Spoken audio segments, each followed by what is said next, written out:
아침 말씀. 오늘 본문 말씀은 신명기 19장 15절에서 21절입니다.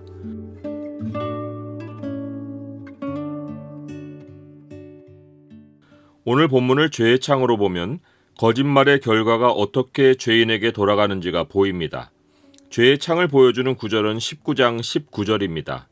그가 그의 형제에게 행하려고 꾀한 그대로 그에게 행하여 너희 중에서 악을 제하라.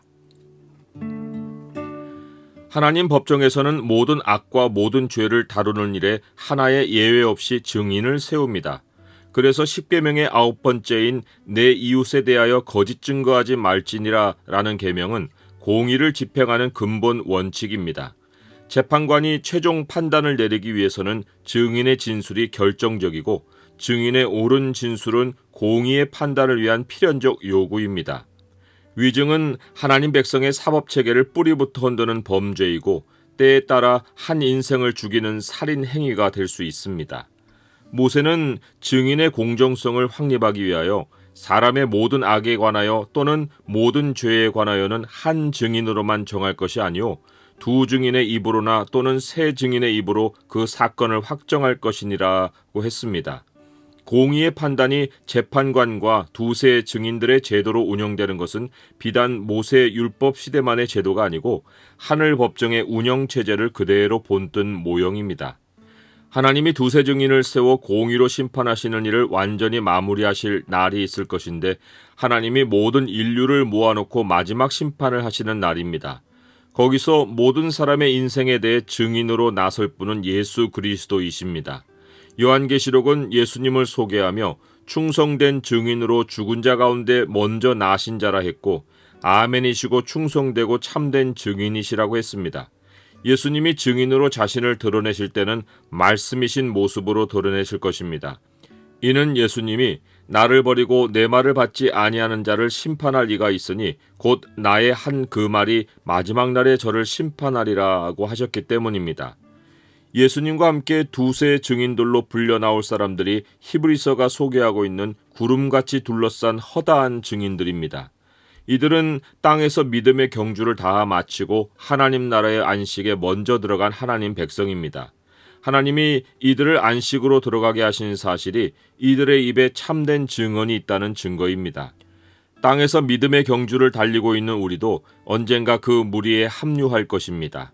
이는 예수님이 오직 성령이 너희에게 임하시면 너희가 권능을 받고 예루살렘과 온 유대와 사마리아와 땅끝까지 이르러 내 증인이 되리라 하신 것처럼 하나님이 택하여 세우시고 성령을 주신 백성 한 사람 한 사람은 증인의 신분을 가지기 때문입니다. 하나님 백성은 최후 법정이 하늘에 있는 것을 알기에 여기서 억울한 일을 당해도 원망하고 불평하고 싸우기보다 인내하고 참을 수 있습니다.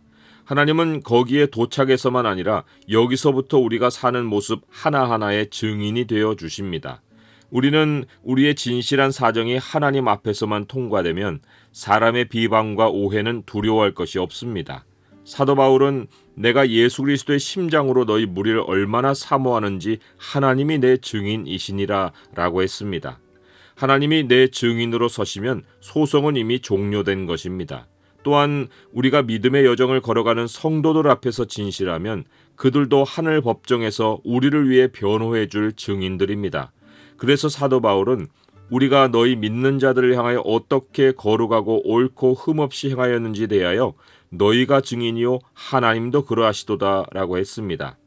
교회는 사랑이 있는 곳이면서 동시에 공의가 작동하는 하늘 법정의 모형입니다.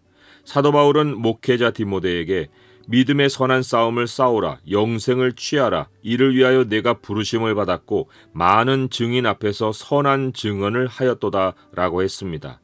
여기서 보듯이 사도 바울은 목회 현장을 교회가 아닌 법정으로 묘사했습니다.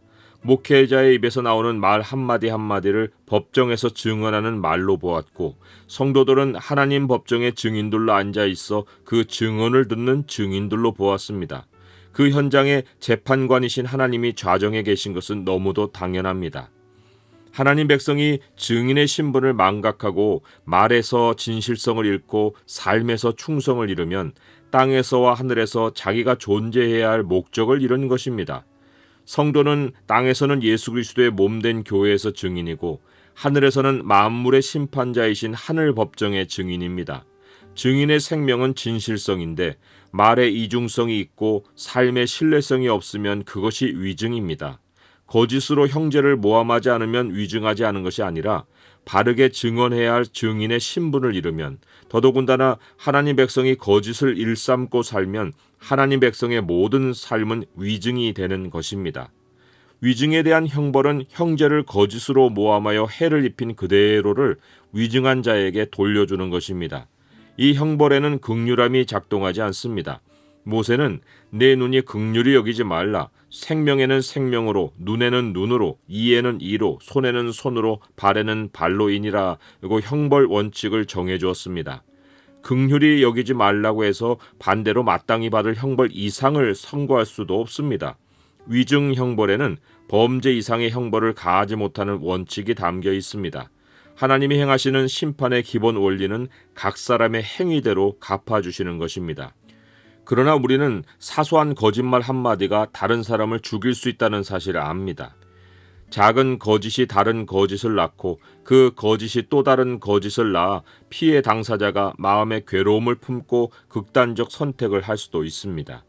이런 경우 나는 애당초 작은 거짓말만 했으니까 그에 따라 형벌을 작게 받는 것이 아닙니다. 하나님의 형벌 원칙은 생명에는 생명으로입니다. 하나님이 우리의 과거 죄를 다 들춰내어 이 형벌 원칙으로 다루신다면 지금 어떤 모습을 가졌든지 간에 영원히 살아남을 자가 하나도 없을 것입니다. 그러나 사도 바울은 이렇게 명령했습니다.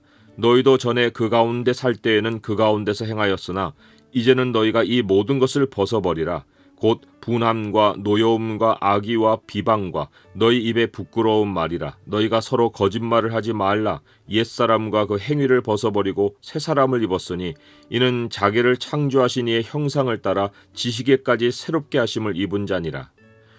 우리는 거짓이 얼마나 심각한 결과를 낳을 수 있는지를 알기에 어떤 거짓말로도 상황을 꾸며대는 일은 결코 하지 말아야 합니다. 위증의 형벌이 가해지는 원칙이 거짓으로 해를 입힌 정도만큼이라고 해서 거짓을 완전히 버리지 않고 수위를 조절하며 거짓말을 하고 산다면 결코 영원한 죽음의 형벌을 피할 수 없습니다. 요한계시록은 거짓말을 좋아하며 지어내는 자는 다 성 밖에 있으리라고 선포했습니다. 우리는 사도 바울이 너희가 서로 거짓말을 하지 말라, 옛사람과 그 행위를 벗어버리라고 명령한 것이 하나님의 진노를 당하지 않게 해주려 한 것임을 알아야 합니다. 옛 습관대로 거짓말을 계속하면 하늘 법정으로 갈 것도 없이 땅에서 하나님의 진노를 당하는 것입니다. 사도 베드로는 재판장이신 하나님을 소개하며 외모로 보시지 않고 각 사람의 행위대로 심판하시는 이를 너희가 아버지라 부른즉 너희가 나그네로 있을 때를 두려움으로 지내라 라고 했습니다. 우리가 하나님을 아버지로 부르며 살지만 우리가 진실하고 충성된 증인으로 살지 않고 말이나 행동에 거짓으로 위증하여 누군가에게 해를 입히면 하나님은 두려운 재판관으로 우리가 행한 그대로를 우리에게 갚으신다는 것입니다. 위증에 대해서만큼은 하나님은 우리를 긍휼히 보시지 않고 그 행위에 따른 심판을 반드시 행하시는 것입니다. 그래서 잠언은 거짓 증인은 벌을 면하지 못할 것이요 거짓말을 하는 자도 피하지 못하리라고 했습니다. 잠언은 여호와께서 미워하시는 것 곧 그의 마음에 싫어하시는 것이 67가지라고 소개하며 그 중에 하나가 거짓을 말하는 망령된 증인이라고 했습니다. 우리가 하나님을 기쁘시게 하면 삶에 많은 열매를 맺고 하늘의 상을 쌓아가지만 하나님이 미워하시는 일을 하면 영원한 심판의 고통을 여기서부터 겪을 수 있습니다.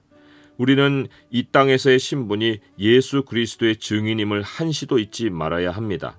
사도 바울이 자녀들아 우리가 말과 혀로만 사랑하지 말고 행함과 진실함으로 하자 한 것처럼 우리는 진실함이 삶에 묻어있는 그리스도인으로 살아야 합니다. 순전함과 진실함이 우리의 자랑이고 세상과 구별된 우리의 거룩함이어야 합니다.